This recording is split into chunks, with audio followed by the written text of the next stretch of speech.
प्यारे बच्चों, कैसे हैं आप? आई होप सभी अच्छे होंगे।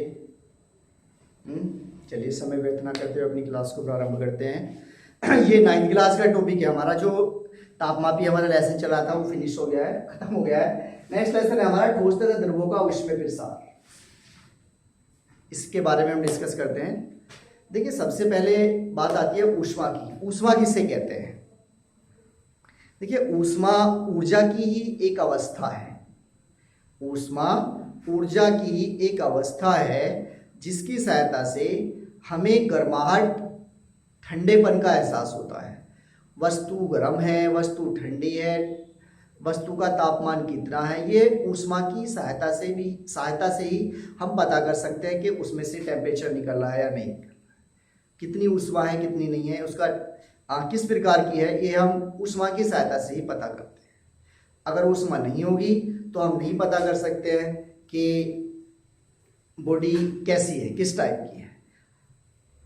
छूकर पता करते हैं। अब देखिए, ऊष्मा का अनुभव कैसे करते हैं। आपने देखा होगा सर्दियों के दिनों में क्या होता है, हाथ सेकते हैं। सर्दियों में हाथ सेकते हैं, क्या आती है, ऊष्मा आती है। एक बॉडी से दूसरी बॉडी में ऊष्मा आती है, मतलब सामने आग जल रही है, उससे आपको ऊष्मा मिल रही है।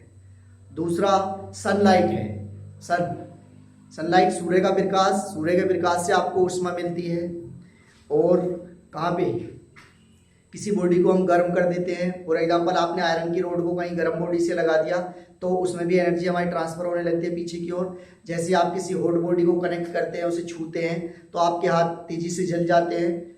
जलने के कारण मतलब उसमें अलग सी एक्टिविटी होने लगती है बॉडी के अंदर, तो आपको पता चल जाता है बॉडी का टेम्परेचर कैसा है, आपसे ठंडी है, आपसे गर्म है। जैसे ही आप बॉडी को छूते हैं तो आपको पता चल जाता है बॉडी ठंडी है या बॉडी गर्म है।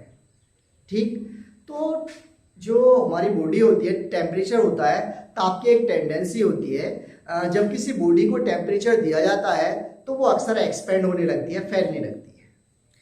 जब किसी बॉडी को टेम्परेचर दिया जाता है, ताप दिया जाता है, तो वो बॉडी में क्या होता है, वो बॉडी एक्सपेंड होने लगती है, फैलने लगती है। चाहे आप कोई भी ले लीजिए, कुछ बॉडी ऐसी भी होती है ताप पाने पर सिकुड़ती है। जैसे पहले हम फैलने की बात ले लेते हैं। आयरन है, आयरन को आप क्या करते हैं, गर्म करते हैं, तो गर्म करने पर आयरन क्या होता है, फैलने लगता है। कुछ निश्चित टेम्परेचर पर जाकर वो मेल्ट होने लगता है, पानी बन जाता है, उसका पिघल जाता है वो।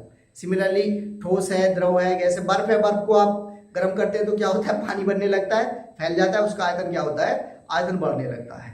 तो एक बॉडी, लगभग 98% बॉडी क्या होती है, टेम्परेचर पाकर फैलने लगती है। फैलती क्यों है? क्योंकि उसके बीच का जो बॉन्डिंग अरेंजमेंट है, बॉडी के बीच में जो अणुओं की स्थिति है, वो क्या होने लगती है, उनके अणु एक दूसरे को दूर भगाने लगते हैं, दूर दूर होने लगते हैं, जिसके कारण पदार्थ क्या होने लगता है, पहले की स्थिति से थोड़ा सा उसका आयतन में वृद्धि होने लगती है।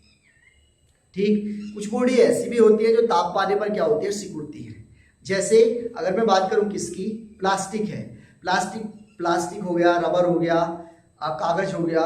इन बॉडी को जैसे आप गर्म करते हैं तो इनमें क्या होता है, सिकुड़नी प्रारंभ हो जाती है। रबर तो आपने देखी होगी, प्लास्टिक भी देखी होगी। जैसे आप प्लास्टिक को टेम्परेचर देते हैं, ताप देते हैं, तो वो बॉडी क्या होता है, सिकुड़ना प्रारंभ कर देती है। कुछ बॉडी हमारे पास में ऐसी भी होती है। ठीक, और देखिए ऊष्मा का तापीय प्रसार। ऊष्मा का तापीय प्रसार क्या होता है? ऊष्मा का तापीय प्रसार भी यही है जो मैं आपको बता रहा हूं। मतलब ऊष्मा पाकर वस्तुओं का फैलना, ऊष्मा पाकर वस्तुओं का फैलना ही तापीय प्रसार कहलाता है। जैसे आप टेम्परेचर देते हैं, वो फैलने लगती है, फिर आपने उसमें से टेम्परेचर हटा लिया, वो वापस अपनी प्रारंभिक स्थिति में लौट आती है। तो ऊष्मा का यह प्रभाव क्या कहलाता है, तापीय प्रभाव कहलाता है।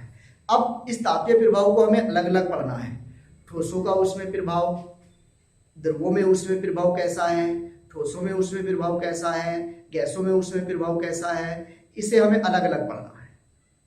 ठीक, जो ठोस होते हैं, ठोसों में ऊष्मीय प्रभाव जब हम उसे ऊष्मा देते हैं तो उसका मान बहुत कम देखा जाता है। मतलब जो एक्सपेंशन होता है उसकी वैल्यू बहुत कम देखने को मिलती है। दूसरा, जो द्रव होते हैं, जब द्रवों को टेम्परेचर दिया जाता है तो उनमें एक्सपेंशन बहुत ज़्यादा देखने के लिए मिलता है ठोस के कंपैरिजन में। और गैस होती हैं, गैस को तो जब टेम्परेचर दिया जाता है तो वो तो सारे के सारे घर में फैल जाती है। आपने देखा होगा भाप, जब सुबह को खाना बनता है अमूमन पानी बॉईल होता है तो भाप सारे घर में क्या होती है, फैल जाती है। तो सबसे ज़्यादा जो एक्सपेंशन होता है वो किस में होता है, वो गैस में होगा, देन उससे कम लिक्विड में होगा, उससे कम हमारा किस में होगा, उससे कम हमारा ठोस में। ठीक, तो इसके बारे में हमें डिस्कस करना है इस चैप्टर के अंदर। चलिए आज की क्लास में इतना ही, नेक्स्ट क्लास में फिर से मिलते हैं। Thank you.